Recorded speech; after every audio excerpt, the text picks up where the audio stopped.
So we're going to do a quick walkthrough on how to assemble your air cube reservoir, and we're going to put some special focus on the water valve at the bottom to ensure that you don't have any leaks and that this process goes nice and smooth for you.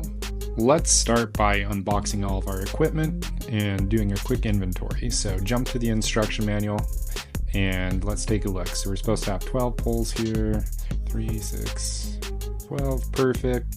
And then 6 connectors and 6 caps. Looks like we got everything there, perfect. And then last but not least, the water valve. All right.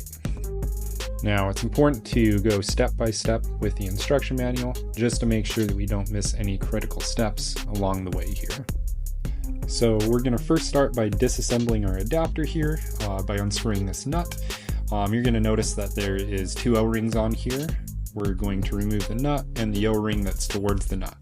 Now we're going to take the adapter and with the mel threads, we're going to insert that into the reservoir so that the mel threads are on the inside. Now on the inside of the reservoir, make sure that the adapter is pushed through so that it's sitting flush. Put the O-ring on the mel threads and then screw the nut on tight. You want to do this hand tight, almost as tight as you can get it, and then try to turn it another quarter turn just to ensure everything is perfectly tight and sealed. You should have a flush O-ring on each side of the fabric. Now take your valve, and any component that has threads that doesn't have a seal or O-ring requires Teflon. So you want to hold your valve with the left hand and roll your Teflon to the right away from you. You're going to want to do anywhere between 3 and 6 reps. This ensures that when you tighten it, the Teflon doesn't unravel. Tighten this hand tight, get it as tight as you can get it, and then this component, the front of the valve here, has a seal inside of it, so you don't need any Teflon. Just go ahead, do this hand tight as well, and your valve is good to go. Now take your poles and grab your connectors, and you're going to add these 6 connectors onto 6 poles. So go ahead, push them on, make sure they go on all the way. Now, with any equipment that you have to assemble, or that's DIY, common sense can go a long way.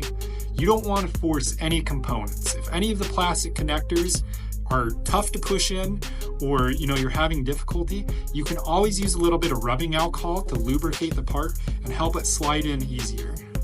Now, take your reservoir, and I've put a pole in here just to hold everything up so you can see it.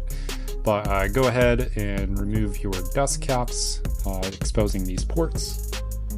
Now take your poles with the connectors and put them on the inside of the reservoir. Take another pole and slide it down through the port into the connector. You're going to want to do this for each port and each pole. You will want to make sure each pole lines up in the corresponding groove below the port. And now you can go through and push poles down and add the caps and tighten them.